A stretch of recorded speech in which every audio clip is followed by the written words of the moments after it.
Hello and welcome to Movies, Films, and Flicks. I am Mark Hoffmeyer, and joining me is a demon who makes trophies out of men. It's John Levingood. Okay, I'm the creeper. Jeepers Creepers. You just right? come alive. You're the jungle. You come alive and you just take people. But you're just But you're just a big guy who does it. Like, you don't need invisibility. I would prefer to have the invisibility though. Yeah. Predator, 6 inches taller than me, right? And even he could use it. You know what else? I mean, when people are unloading thousands of rounds of a turret gun, like, yeah, you're gonna be glad you have that invisibility going. Oh gosh, old painless, just unloading. It's just, I listened to the commentary, and John McTiernan said that he was watching movies and people just had this like almost pornographic love of like guns being shot in movies. So he goes, you know what? Let's just do like a minute straight of people shooting bullets and shooting grenades into the forest. It's like cathartic. So he's like, yeah, it's an amazing scene. Like they half level a football field of rainforest. Yeah. Yeah, I mean, just destroy it. But I love what McTiernan said. He's like, yeah, I just thought it'd be funny. I thought it'd be a good one. His first ever big studio feature, this guy. And he just has the wherewithal to have a minute of just guns blowing up. Guns and biceps. The mob mentality of it is really great too, because like one guy is just panic firing the biggest gun any of them have. And then other people just come in and they just start shooting. They don't even know what they're shooting at. No one said anything. No one said there's 20 of them. No one said he went that way. No one said behind that boulder. Like everyone, there was a boulder, but everyone just starts unloading and then reloading and unloading and reloading. It's like, how many rounds are we to believe were unloaded there? I mean, okay, so the minigun carries what, 1,000 to 3,000 bullets. So at least, okay, all those bullets combined, the big gun, Max gun, Bill Duke's gun, several thousand. All those guys reloaded. Yeah. At least one extended magazine. Yeah, I mean, let's say there's 30 something in that. That's 60 each, but then you have the minigun with over 1,000. Like, that's absurd. It's just, like, Shrubs got destroyed. You know what makes me happy though, John, watching this again, and I watch this. I've been watching all the Predator movies lately. I have a Predator 2 app. I have a Prey app. I did Predators, and then I just did another Predators episode. And I just did Ewoks versus a Predator. Like, I've been covering a lot of Yautja lately, John. What I love most about you did the AVPs back in the first 10. Yeah, like AVPs, like we've covered them all. And watching Predator again, 1987's Predator, directed by John McTiernan, starring Arnold Schwarzenegger, Carl Weathers, and a large Yautja hunter who gets Ubered off on our planet Earth. It's just, I want an intergalactic taxi cab service, John. Just, hey, where you going, Earth? And then just plops me off on Earth. Like, it's like a bus stop, and you just go there to hunt. Makes me happy. But I love that Arnold Schwarzenegger, one of the biggest action stars on the planet, absolute beast, gigantic guy. I love how much he gets handled by Kevin Peter Hall's Yautja at the end. It's quite, and we think about this era of film, John, like we grew up with this, thinking of just brawn and big dudes beating people up and just absolute domination. But it's really refreshing watching Arnold just get slapped around by this large monster. And it's quite, I'm not going to say selfless, but it just sort of shows that Arnold's not afraid of getting schnockered on camera. And that really makes me like the movie and the performance more, because you have the biggest, most oily muscle men ever on the planet shooting thousands of bullets into the forest, and then you have something bigger than them killing them. It's such a primal, cool idea, and all the actors were just down to die and get beat up, and I love that. I feel like this was like McTiernan's scrimmage match before like Die Hard. which follows a very similar trajectory. You have your action star who just is getting truly beaten up, almost in the Van Damme way, but those are very different movies. But just getting beaten up successively as the movie goes on. He's just like, he's limping towards the end. He's crawling towards the end. Both these movies, right? It's just that instead of a Predator, it was a bunch of Swedes and a British guy and or German guy. I'm sorry, but British guy playing a German guy, playing a ballet dancer, right? Like, no, wait, Hans Gruber. Right. And, yeah. And Hans Gruber, right. And there's something cathartic about watching this horror movie, John, because I think most horror for us is a killer chasing around people who are wildly out of their league. There's different examples. There's Your Next, there's Aliens, there's, like movies like that where the people are still pretty tough, but there's something nice about watching creme de la creme soldiers just getting blown away. Like, that's kind of cool. Like, it's a good idea. And it happened before, Dirty Dozen, the people die, Seven Samurai, but they're outmanned by more than them. Like, it's 12 against 500. This is a bunch of huge dudes against one slashy, invisible monster. And I just love they're like, let's set a trap. Let's figure this out. Let's do this. Let's not leave. Let's shoot into the jungle. They don't make the dumbest moves, I don't think, but it's nice watching a bunch of tough people get killed by something tougher. There's something nice, and they're not flailing around, if that makes sense. Only Carl Weathers. He's the one making all the rookie mistakes in this crew. Yeah, he is. Not that he's a part of the crew, but yeah. I mean, but I love that he's in this movie. I mean, McTiernan cast him because they needed Arnold was relatively new into his career. He had Terminator, he had Conan, but no, that's Conan. This is Conan, but he was relatively young, so they brought in Carl Weathers just to, add a really great presence to act alongside Arnold. And I think it worked. I think Arnold having Carl on set and Bill Duke, who was with him in Commando, I think that really helped elevate his performance. Just having these veterans in there who took their roles quite seriously. Like Bill Duke, watching this movie again, he's good. Like, he brings it in this movie. Just everything about him. Like, they really let his character breathe, and I love it. I love it so much watching Bill Duke in this movie. And Bill Duke is... Oh, here, let me... Mac? Yeah, Mac. Yeah, Mac. Like, I'm gonna get you. Like, and then the shaver and... Like, just... Oh, I love it, man. I love their presence next to Arnold Schwarzenegger. I think it's interesting how this whatever military, paramilitary, what's the word I'm looking for? Mercenaries? Like guns for hire, mercenaries, yeah. Like these guys, yeah, they're the best of the best of the best, all that stuff. But yeah, they really never come off that slick once the crap hits the fan. But like Billy, when things start to go off, like you see, like it's not PTSD, it's not panic, but something psychologically heavy is setting in. And Mac, Bill Duke, after we see Jesse Ventura fall apart, like he is like PTSD'd out, and he stays that way, and he's still quite functional, right, as a warrior, but he is clearly on a new psychological plane of existence of a newfound PTSD on top of whatever that soldier had packed in his ammo bag when he showed up. They're all really fleshy characters. You'd think that, you'd have an ensemble with two cool guys and a bunch of throwaways who are going to get shot and die. But they all have good staying power in my head. Absolutely. Especially when we watched this movie in the late 80s, early 90s. Because you know what I think? This movie's rated R, but I think a lot of kids watch this movie with their dad or mom or older brother or older sister because it's not totally loaded with sex. There's a couple jokes from Hawkins, Shane Black, that are quite bawdy. Jesse Ventura gets a line in there, but for the most part, it's just a rock and sock'em action movie.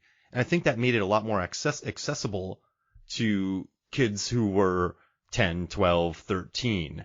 So like, even when I was watching this movie when I was young, like I liked the entire cast, like Billy in his final stand, Mac with his gun, like I'm gonna get you, and his razor blade, and just watching them get off the helicopter too, which I love. Like Duke has the suit, Jesse Ventura has the tobacco and the MTV, Chavez has like the tucked in jeans shirt wide open, Sonny's wearing a tracksuit, Dutch has his red shirt and a hat, Carl Weathers has the tiniest tie and a really large shirt. Shane Black has a sleeveless t-shirt and jeans. It's just kind of cool that they all have a different look to them.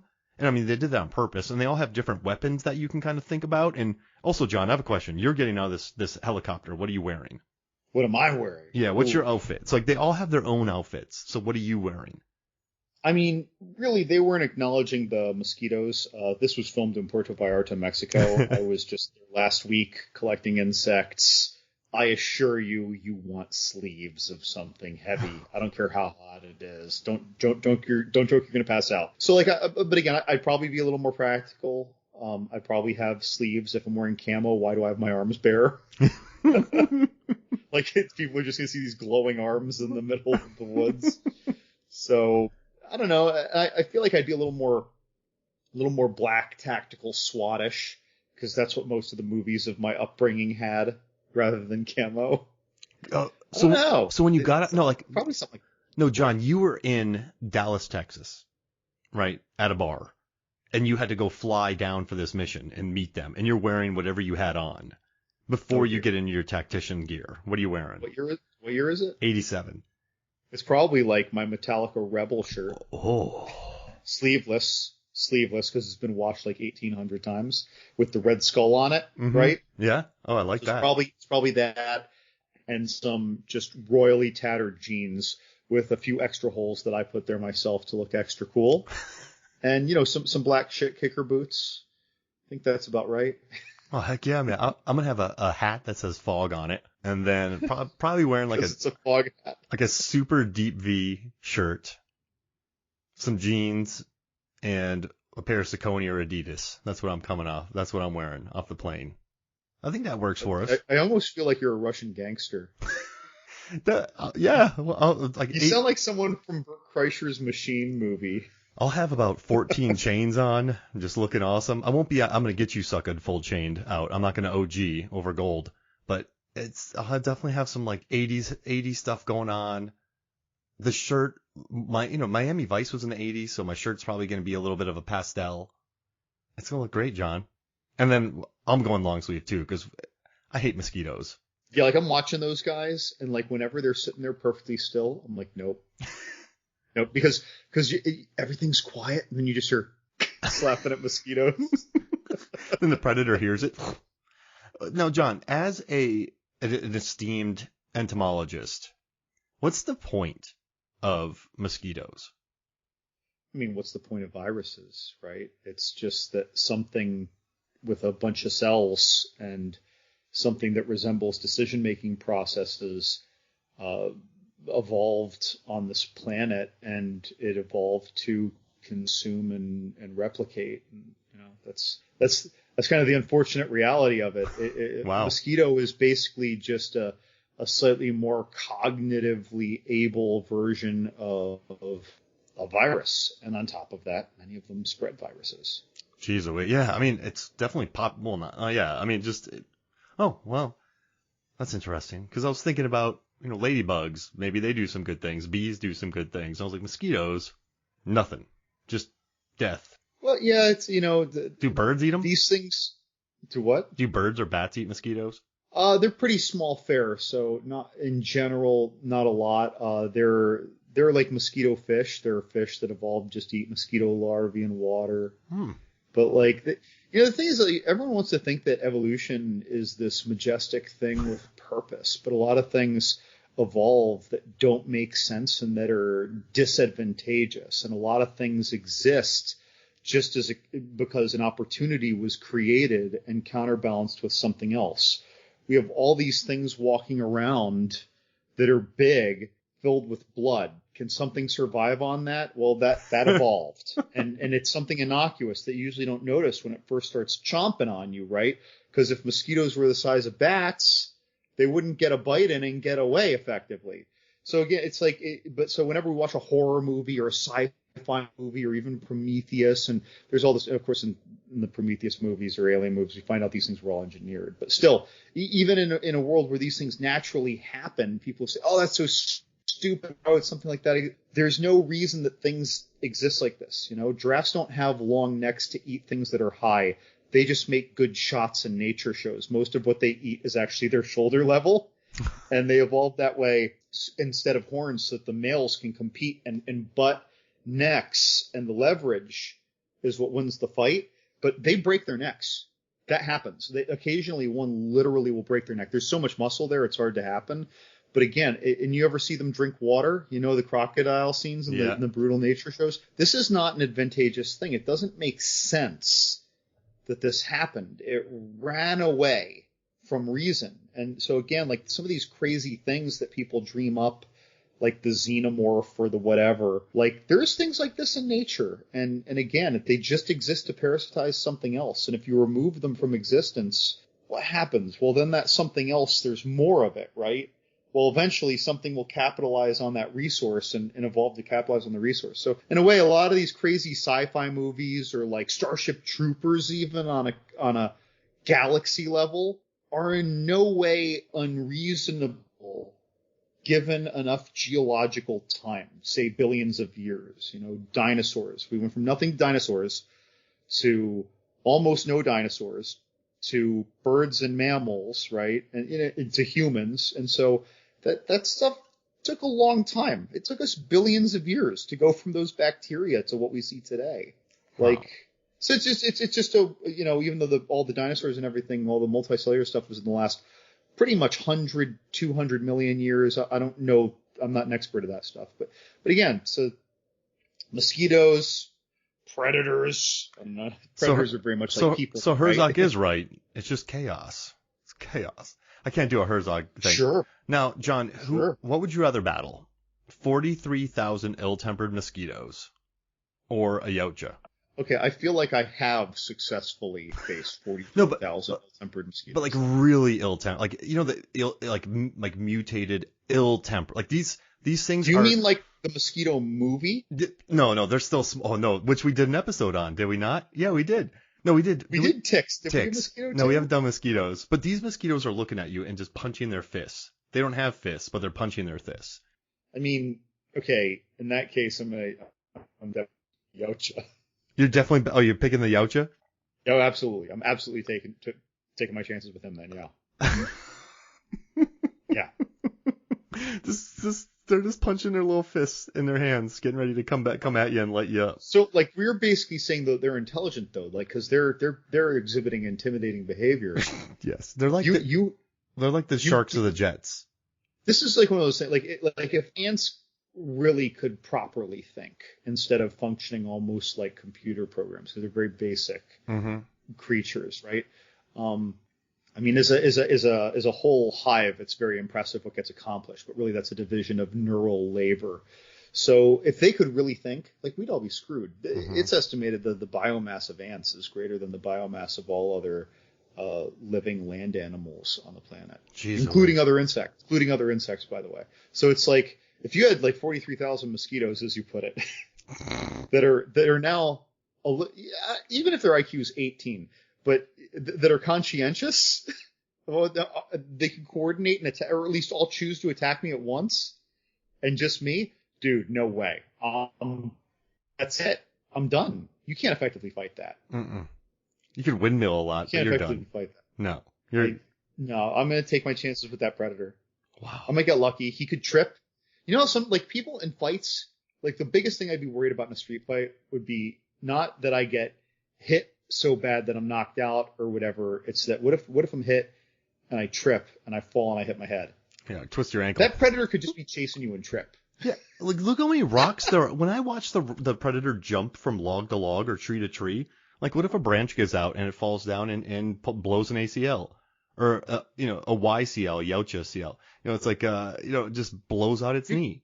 And this is not like the Na'vi on Pandora, where Pandorum, I forget, but where the gravities, there's more oxygen in the air. They have super dense bones and all this stuff. No.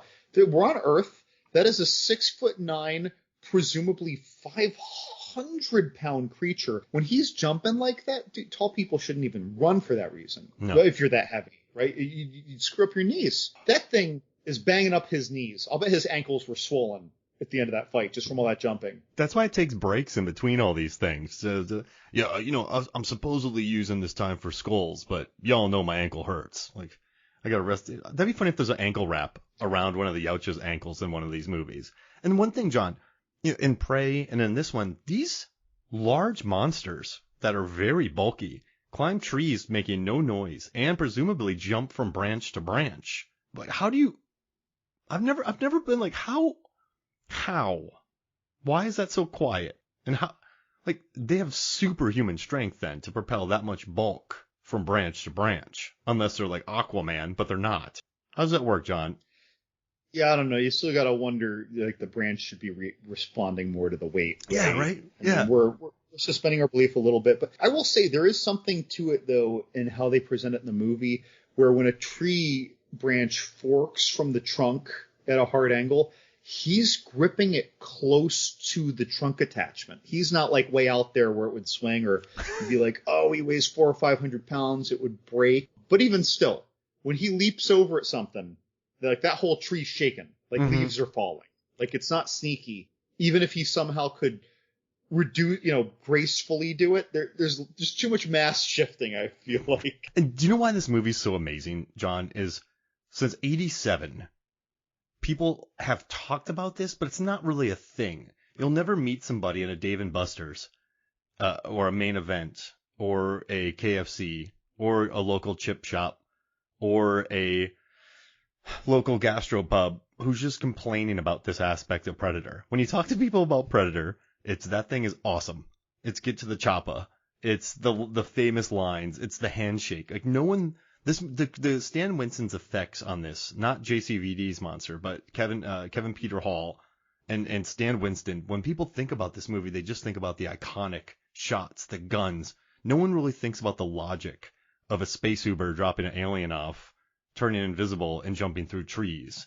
Like, it's just an all-out, like, high concept, badass action movie. Does that make sense? Like, for years, no one's ever really bothered about the lore. Like, I know there's comic books and everything, but when you talk to the general person about this movie, they're like, I love it. Like, no, it's so good that no one's ever thought about aliens jumping through the trees. Does that, like, it's a good movie when people just ignore, just, like, McTiernan during the commentary, they went to Mexico to film, but all the leaves fell. And so when you watch this movie again, they had to cut off branches and add vines to a lot of scenes just to make it look somewhat realistic. During the waterfall scene, he's going to fall on he's falling off a cliff. Next thing you know, he's going down into the water. So there's a lot of continuity things in here, but it doesn't matter because the monster's cool. The idea is cool. It's simple to follow. And it's just a fun, creative, cool movie. I think that they did a really good job. The filmmakers, McTiernan, the writers, the writer. I don't even know writers. Who wrote this. They wanted to do like a Rocky, like an alpha versus an alpha monster, like an alpha monster versus an alpha person. So you had the Thomas brothers who wrote this. So we spent the first 30 minutes of this movie. Like, if you did not know what movie you were watching, right? You had no idea. You never saw the trailer. You don't know this movie exists.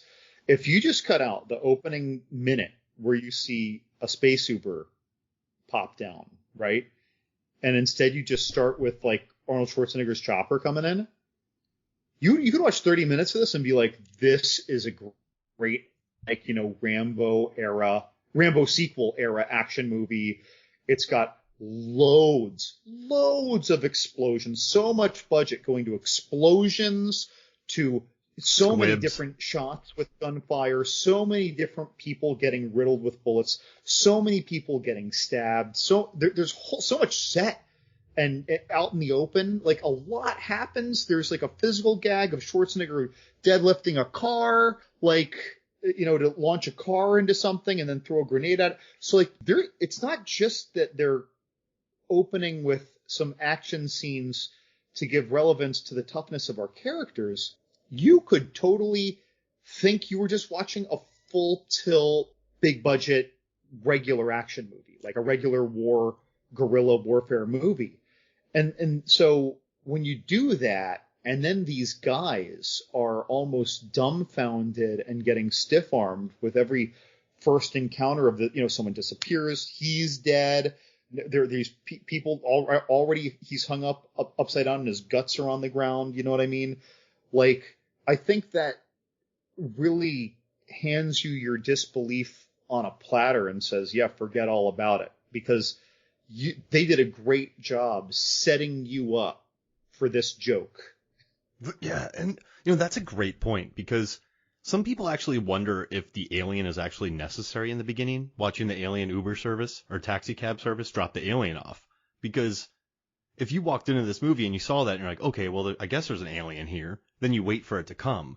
But if they didn't have that shot and you just watched this is Commando meets Rambo 2, kind of like Mhm. like just Very much, yeah. like a guerrilla warfare movie that's amazing, and the actors are cool. You like the actors, you know the names of the actors, and yeah, and also too like I know that like this is also a movie that it's sci-fi and it's horror, but it's also action. So if you go into this and if you're one of those people who are like, I don't want to watch an alien movie, I don't want to watch that alien picture, you can just watch this as an action movie. If you are a sci-fi nerd or a sci-fi fan, you don't have to be a nerd. You can watch this and go, holy crap, that monster was awesome. That creature was amazing. Stan Winston is a god. Like, there's multiple ways to watch this movie. And if you're a horror fiend, you have chests exploding, you have skinned bodies, you have stick around, you have the ultimate alien fight. It becomes kind of a slasher towards the end. The arms getting sliced off and still shooting bullets and heads being exploded. So you can watch this on so many different levels. And I think that's why it's kind of, there's a lot, like, I even watched with Megan and she loved it. She loved the final fight of this. And it's just, I think so many people can watch it because, like, yeah, it's got like, there's multiple ways you can watch this movie. And I think that's why it's considered such a classic. Like, Predator 2 isn't like that. Predator 2 I really like, but it's a very aggressive and, like, mean action movie. And it's not what this one is, I don't think. Even though I love Predator 2, but it just doesn't hit the same marks. And it shouldn't, because it's a sequel. It should be different. But I dig all the things that this movie hits. Yeah, it's funny too. You mentioned that opening scene. It does feel very out of place, but that was like a trope at the time. Yeah. Movies like now, there's no reason to compare the movie Critters or the horror movie Night of the Creeps, right? Or Invaders from Mars to this. But all those movies came out before this. They all started out with actually more like a 1 minute space shot. And by the way, even The Thing, opening minute, it's just showing us this thing landing on Earth, even though it's 20,000 years prior, right? So you had a lot of very movies, unfortunately, like The Thing didn't gain popularity until maybe around the time of Predator. But these movies are gaining traction where that's the thing. Like, that's the stylish effects shot to include, right? And it was actually a really good effects shot of his ship going by before it got closer to the Earth. Like, I was thinking to myself, I've seen this movie so many times, but now I'm thinking about it more critically. It's like, that ship looked really good for 1987. Yeah, good effects, good miniatures. But again, it was just kind of the trope. And then we wander into, again, this great action movie. Yeah, Predator 2, again, that's almost like, Predator 2 plays out like a hard R, The Dark Knight urban comic book to me. Absolutely. Because it feels like it's in a dystopian world that's more violent, that's more aggressive. It's a totally different world. And, like, it's so much, that Yautja is so much more violent, John, in Predator 2. It's a maniac. And even Danny Glover, there's a scene in Predator 2 when they talk about his aggression, and it's up 60% above normal people. Like, it's just a very, like, aggressive and bloody and mean movie. But yeah, I mean, I actually like it. I've always liked Predator 2. I love the final fight. I love the Alien vs. Predator reference. I love the determination of Glover in that movie. It makes me happy. But I think I guess that one people sort of look down on, but this one, I don't know. I feel like you can't, for Predator 2, you can't go back to the jungle. You can't, like, no, you can't. Like, you can't just go back and do this again because, one, the Yautja surprise is gone. Two, like, who are you going to find that's better than Carl Weathers, Arnold Schwarzenegger? Like, you're not going to meet that. Like, and also, just the bare bones on this, the action doesn't really pop off until, like, there's that initial 80s murder of mercenaries. But when the action kicks off, there's not that much of it. It's just a lot of, you know what's interesting? A lot of this movie is people looking in the trees and going, wait, you hear that? What's out there? Something. And you can't just do that again. So you have to go more aggressive, more R, I think, for the sequel. At least that's just what I think, to do that. But I mean, I don't know. I think McTiernan did such a good job on this movie of, like, the focus on the minigun, the characters. Like, I think characters get room to breathe. We watch a lot of action movies where I don't think the characters get as much room to breathe as the ones do in this movie. No, they get moments, they get a line here or there, and it often fall a little flatter than it should because we haven't invested in them. Yeah. And it's like these guys, Enough for it to hit hard, right? like, are we invested in these soldiers, or do we just more know them and know that they have unique personalities? Like, do you? I think that their style per minute on screen is about as maximized as a movie can get. Yeah. And they tell us a good bit, but it's more in the kinds of jokes or the kinds of slander that they use. It's how they offend someone by hawking his tobacco chew on Paul Weathers' shoe. Like, it's the arm wrestling in the air that makes no sense, but it looks so awesome we don't care. But again, like a lot of these things, jokes about pushing pencils and getting soft. Mm-hmm. Like, I feel like they did, again, it's like we got a good cast for it and clearly a good writer, Shane Black, good writer. Oh, that's right. I totally forgot. Shane Black's the writer. Solid writer. And really, this is like Kiss Kiss Bang Bang. Every time someone opens their mouth, it's almost something quotable or funny or appalling and funny. Yeah. I don't got time to bleed. Like that's. And then, all of Billy's stuff too. Yeah. His facial expression acting and Mac, Bill Duke, both of those dudes, their facial expression acting is off the charts. They're communicating more than they could with a damn monologue. Yeah. When Bill Duke first sees the Yautja or Mac and just starts unloading, he gets this full maybe 5 to 10 second moment of just and then anger. Like I'm not saying modern movies don't do that, but this movie does think about character a lot. Now they did have free time because it took Kevin Peter Hall 4 hours to get into the costume. And it took him several to get out, and they couldn't use him that much because it was so hot. And plus, they had JCVD's outfit that didn't even work, and the optical tricks that they did for this movie took a long time. So almost like Jaws, the shark didn't work, so they found character work. I think that's maybe what came out of all that was they were able to spend more time with the characters and just make that work. And also, too, Mac doesn't get enough credit, John, for killing a 1,000-pound deadly carnivorous wild boar. That thing is so. Every time I see that movie, I'm actually even more shocked at how big that big fake pig is. Boar next to him. That thing's gigantic. He killed that with a knife. Yeah, that's Razorback too. That Dude. Thing is a monster. And That's everyone's boar. like, you killed a pig? No, you didn't kill a pig. You killed the pig. Yeah. Right? You killed. That's an Australian horror film right there in itself. That's a horror film in another movie. But he killed that thing and it's giant. It makes me so happy. But then they just make fun of him. But yeah, I don't know where that came from. But Mac's never gotten the credit he's deserved for killing that pig. I just want everyone to know. You're with me on that? They just laugh at him. Man, that thing was gigantic. Dude, so big. So big. And I also, so you would dress like Mac in this. He has long sleeves in this movie. He's very practical. Yeah. I just saw the clip. He is also the least muscularly built by a landslide of this cast. Well, I shouldn't say that, but because also of his just his BMI, like he's a more regular dude, I think, who just happens to be big and tough. We have our two wiry guys, right? Like Shane Black and the other fellow who dies. Pancho. Richard Chavez. Yeah, they're two wiry guys, and then we got Mac, and then everyone else is just like a powerhouse.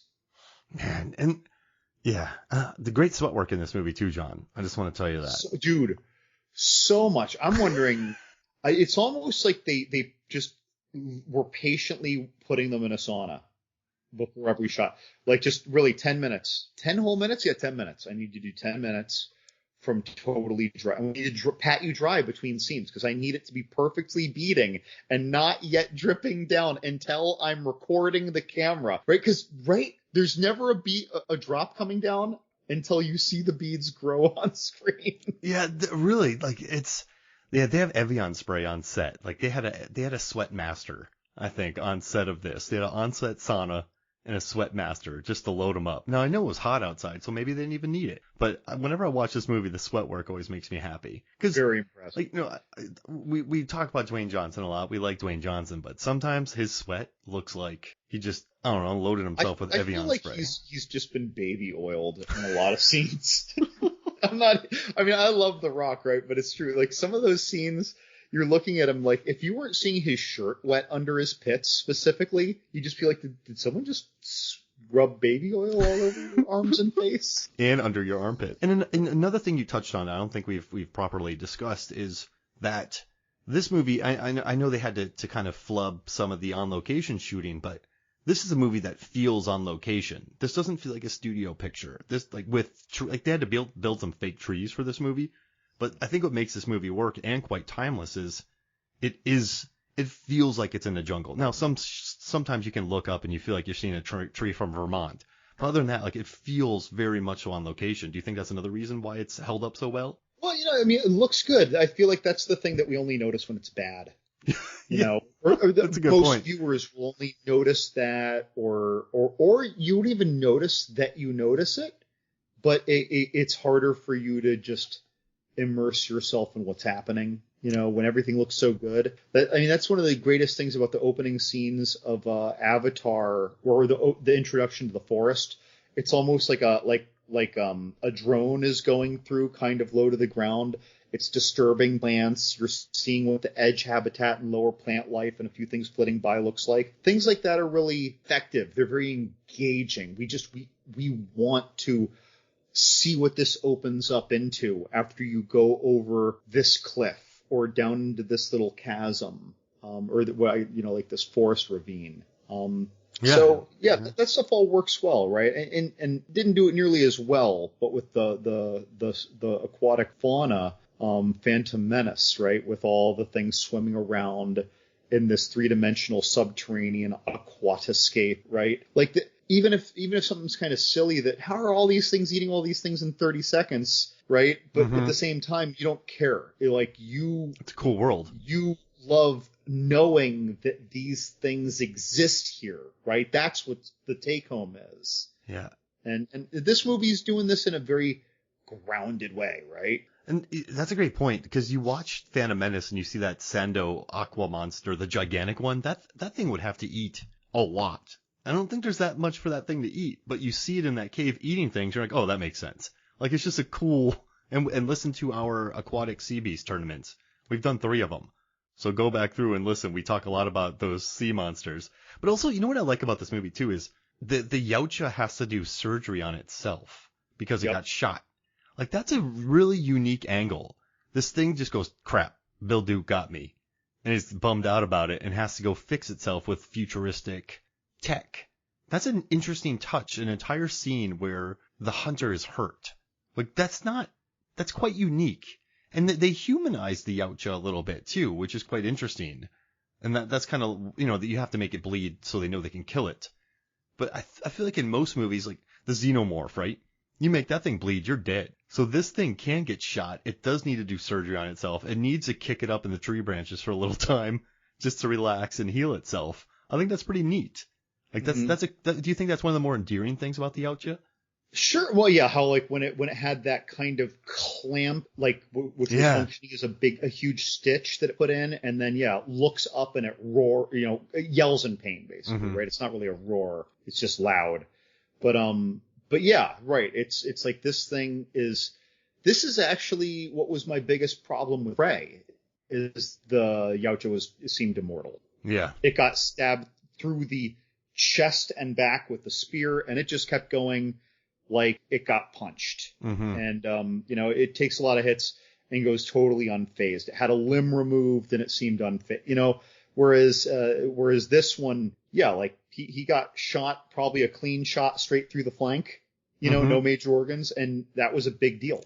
Yeah. And I think that worked well. By the way, loved Prey to any listeners who are like screaming at their computers right now. But I don't like it when something is so truly unstoppable. I'm not a fan of that as much unless we really are. This is like a mechanized Hellboy versus the Golden Army situation. Yeah, that feral predator definitely becomes much stronger than probably this one does. But but that's why I like it. I like the humanistic aspect of this Yautja. This Yautja can be fooled. Like Arnold's laying on that tree, it walks right over him. Arnold actually does a bluff on the Yautja, and the Yautja gets smashed by a tree branch. Like this thing's kind of pompous. It does kind of hunt. It's not. Like, I think that's such a unique aspect of this movie. And I love Predators too, but Predators, not Predator 2, the Adrian Brody movie. But those Berserker Yautja, oh my gosh, they're insane. Like they're just like Adrian Brody hits that Berserker Predator in the head with an axe like 15 times, and you're just like, what is happening? Like, but it's still cool, right? They still look awesome. But I think that's why I like this movie so much is the thing gets injured and everyone gets a break.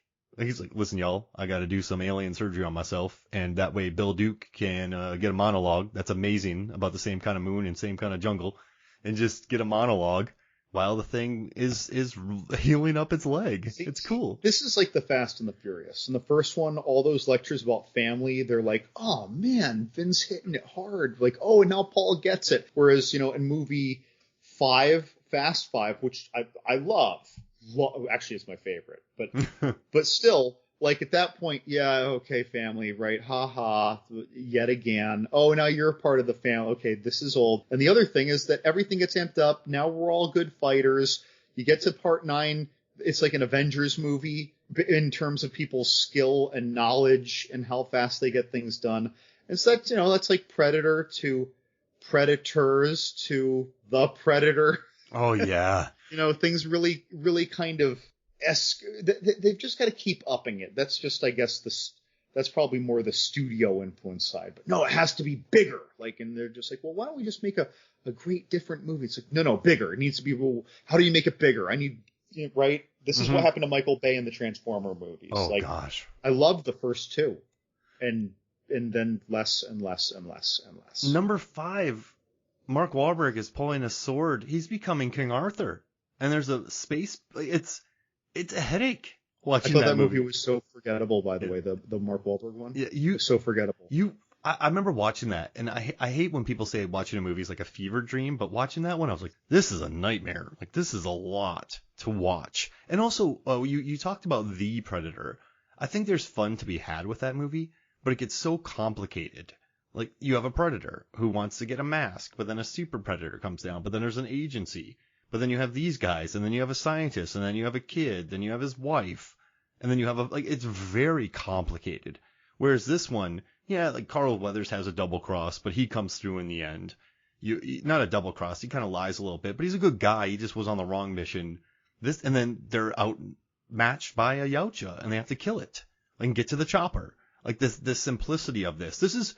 Like some of these Predator movies, I don't even know if The Predator could be called a high concept movie because there's so much plot. But this one is just an alien hunter hunts badasses. That's it in the jungle. You could say that in an elevator and someone would be sold on it because of just the concept of it. So I think, but also too, like I think when you focus on when you have such an easy concept to absorb, that's when you can have Bill Duke saying soliloquies. I can't say the word right now. What's the word? Soliloquy? Soliloquies. Yes, I'm a lit major. Sorry, guys. Soliloquies. And, Bill Duke saying soliloquies. You have a lot of looking into trees. You have tension allowed to be built. You have a surgery scene with the predator. Once you have such a simple concept, then you can really drill in on the characters.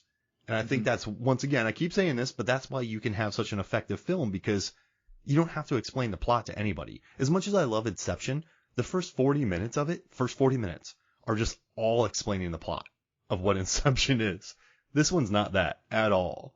So I dig it. I like that. I like that you can really focus on these characters and have more time with the characters because everything's so easy to absorb. If that yeah. Oh no, I mean, little controversial maybe to some listeners, but like, okay, Total Recall, very high concept, a lot of social commentary, outstanding director, right? Great cast, lots of memorable characters. I feel like the character work between the writing, acting, and direction is so much superior Predator than Total Recall. Total Recall's impact is in the social commentary and the story arc. This movie has no story arc. These guys, as Schwarzenegger put it, got dropped in a meat grinder. Yeah. Whoa. Yeah. Like, yeah. I mean, and we can say, oh, well, actually, the story is, but the story is very, very, very simple. The scope is extremely small, and all the double cross and that invasion mission in the beginning are really their happenstance that don't even have to do with our story, right?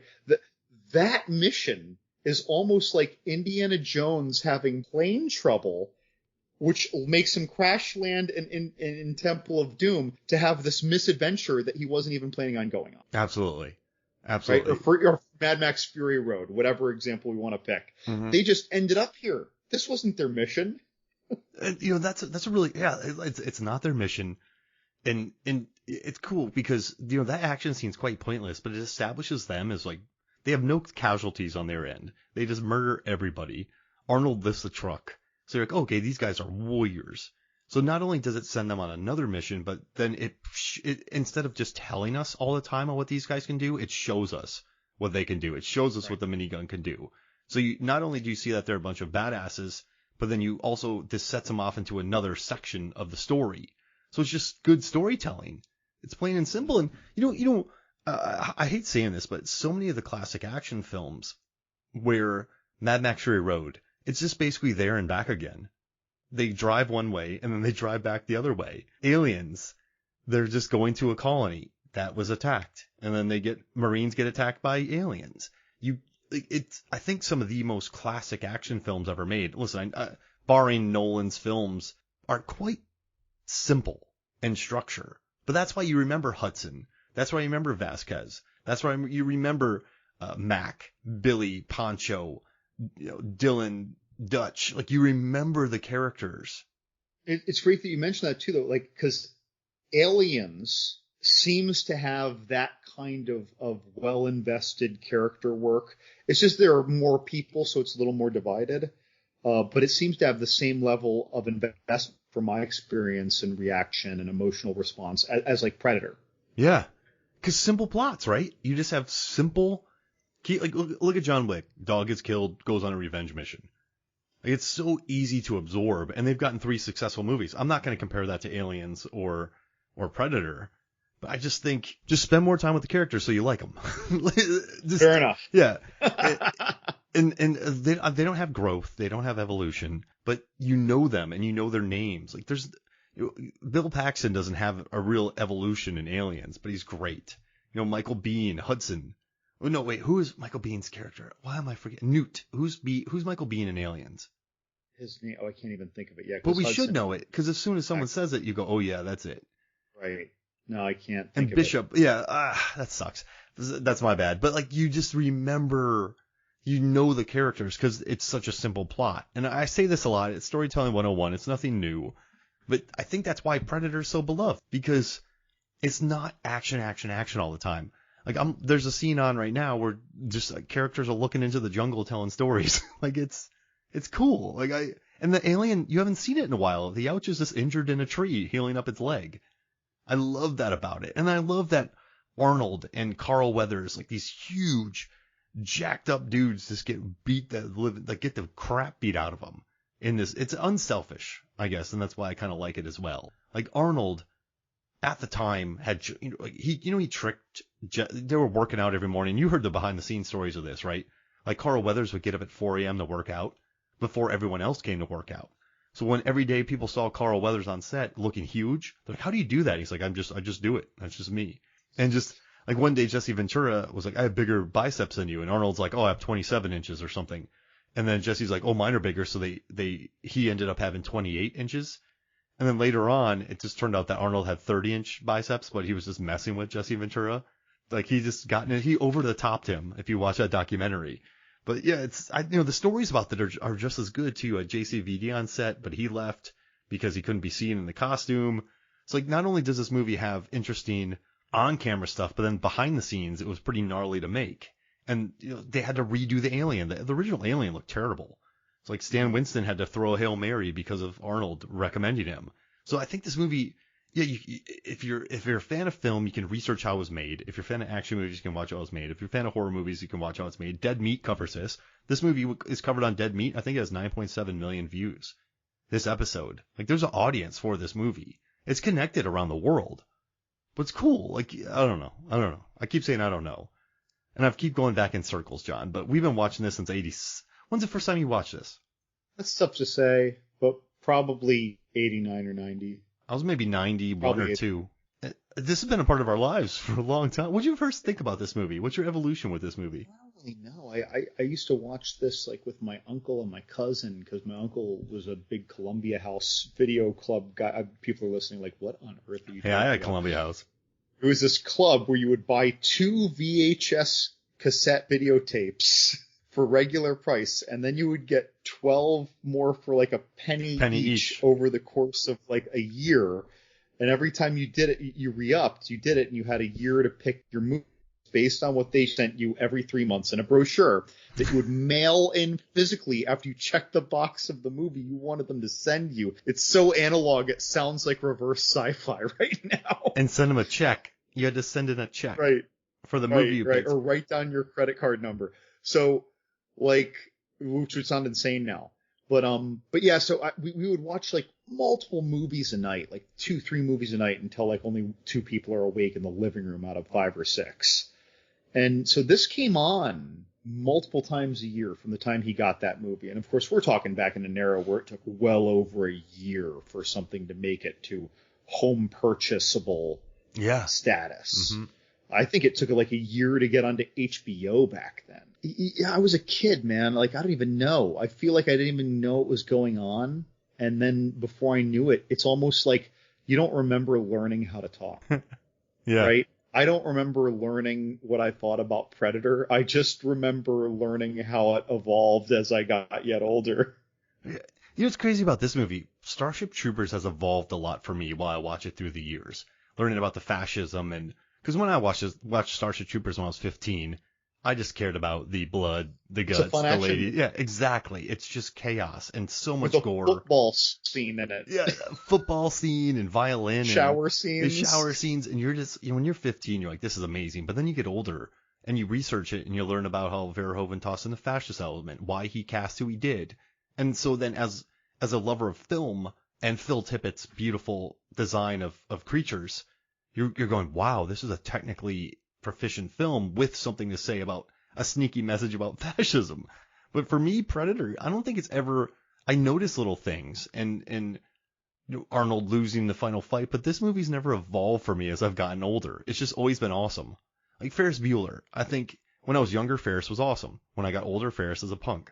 So now, but Predator's always been cool for me. This movie's never, and I'm not saying that's a bad thing, but I haven't had an evolution. I've never grown out of this movie. I didn't go, well, I liked it when I was younger. I'll see what I think now. I still love it. Like this movie, I've just loved. There's been no, I'm older and wiser now, so I see Predator differently. No, this is just a really good action movie. So I don't think I've had an evolution with it. It's just more of this is just a good movie. I always like watching. Does that make sense to you? I mean, this is a movie I definitely see like every year one way or another. And I mean like on purpose, not like, oh, it's on HBO on minute 20. I'll just pick it up, which I'll do. But this is a movie where I choose to watch it probably every single year. Has it evolved as you've gotten older, or has it just always been awesome? Normally when we say that, and I relate to what you mean about how like my general reactions to it are the same.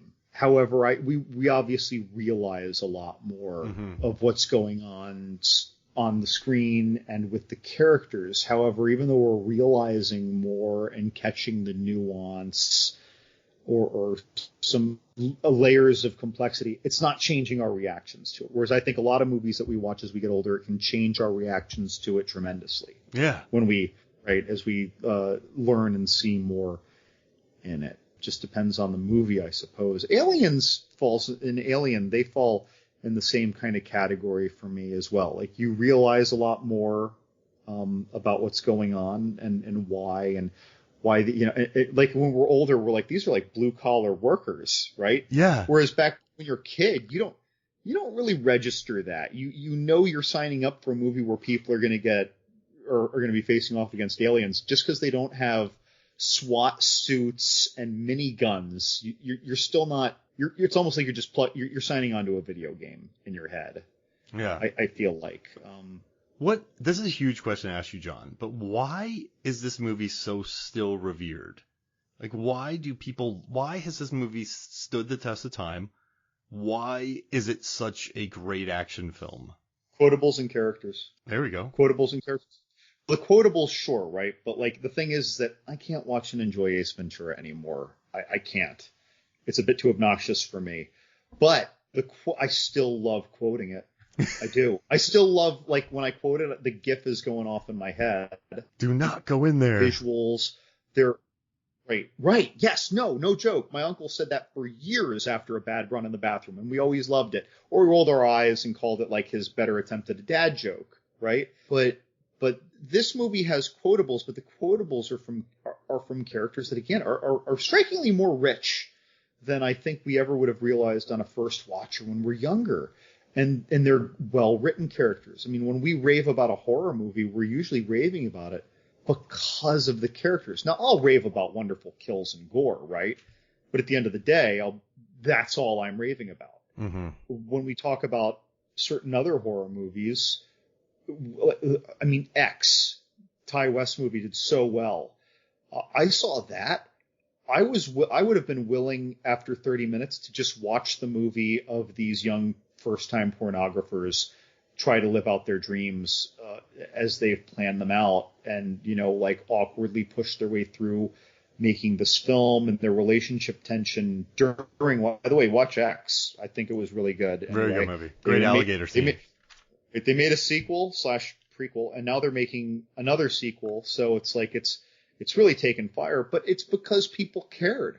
When we saw Cure for Wellness, we're like falling apart on each other because the story is so, in this case, it was more story than characters, but the story was so rich and steeped in Frankensteinian contemporized, right? When we talk about Bram Stoker, we fall apart over how Bram Stoker did with Dracula. Yeah, and looks, right? looks.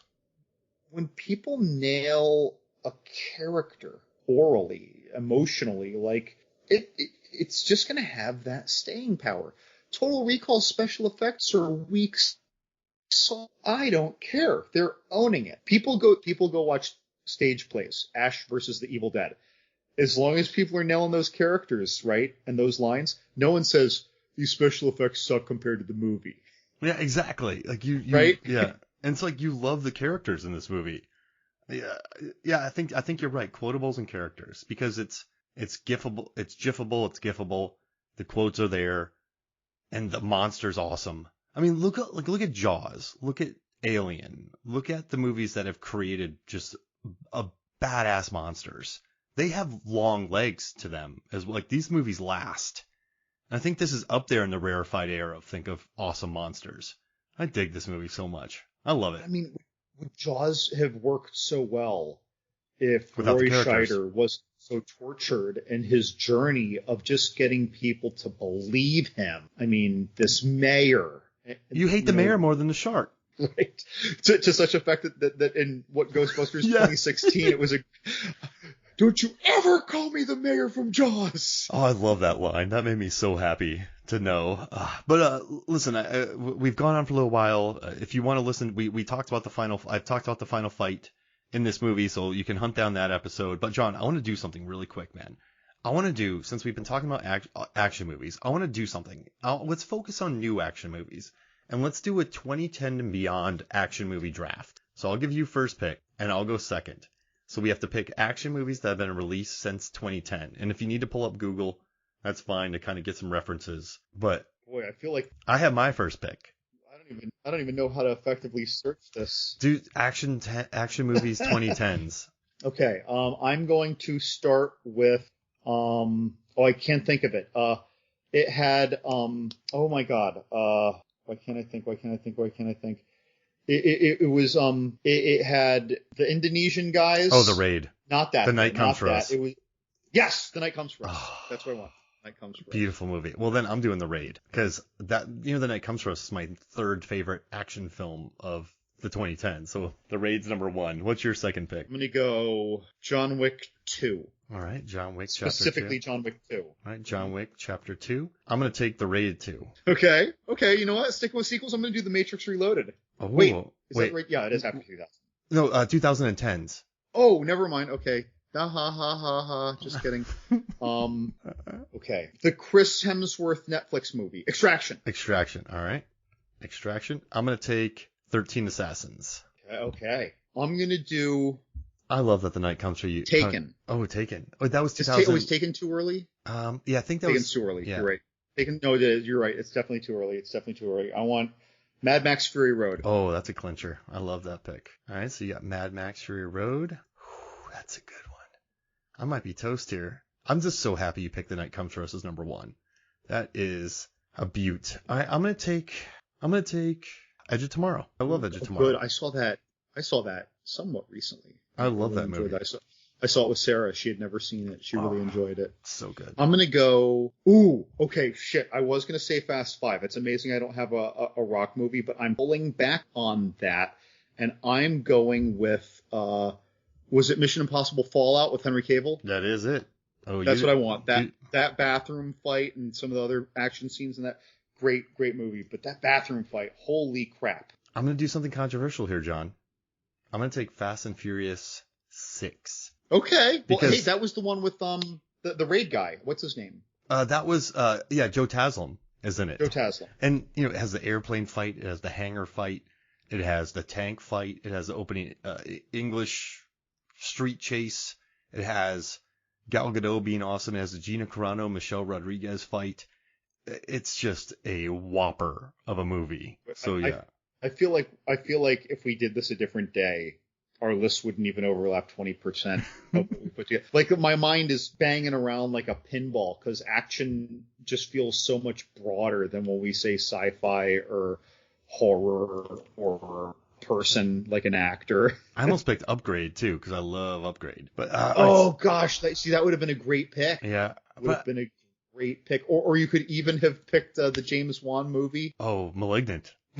Yes. The action in that is sick. Gorgeous movie. It is. I mean, Malignant is really just like, for all you people who loved Upgrade, we weren't going to be crass and do Upgrade 2. Here's something different that's for the people who loved Upgrade. Yeah. Oh, I love that movie. Yeah, it's kind of a bummer. I'm happy with mine though. So you have The Night Comes for Us, John Wick Chapter 2, Extraction, Mad Max Fury Road, Mission Impossible Fallout. I have The Raid 2, 13 Assassins, Edge of Tomorrow, and Fast and Furious 6. So we each have Keanu Reeves and Joe Taslim. Wait, do I have Keanu Reeves?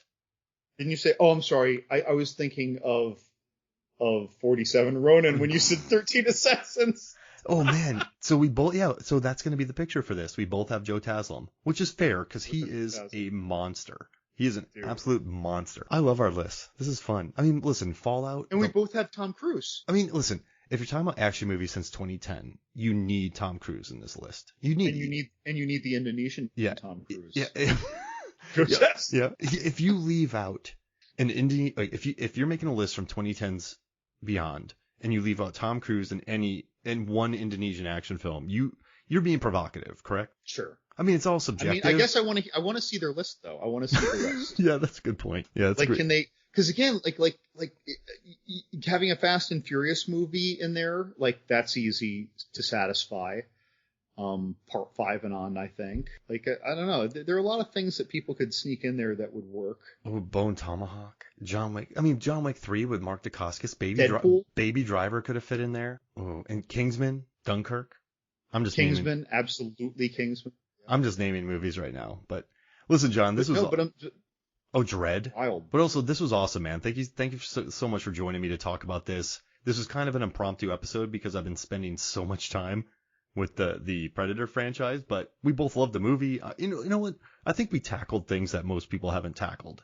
I think this movie's been talked about ad nauseum, so I'm glad we kind of pursued things that, may not be like the Boar and other things that might have been talked about. So I'm happy we did this. Yeah, and if anyone wants to go down a very shallow rabbit hole, Kevin Peter Hall played the alien in a movie called Without Warning from 1980, and the filmmakers of that tried to sue the people making Predator for stealing their idea. Whoa. I mean, the movie's a super, super duper basic version of Predator, but an alien comes to Earth for the explicit purpose of hunting people. A young David Crusoe in the shortest shorts that you could ever imagine David Crusoe, like from, what is it, CSI Miami? Yeah. In 1980, like he's wearing the shortest shorts. Like imagine the shortest shorts you could ever imagine him wearing. They're shorter. It's got Martin Landau in it. And again, Kevin Peter Hall plays the extremely tall alien that came to Earth just to hunt people for sport.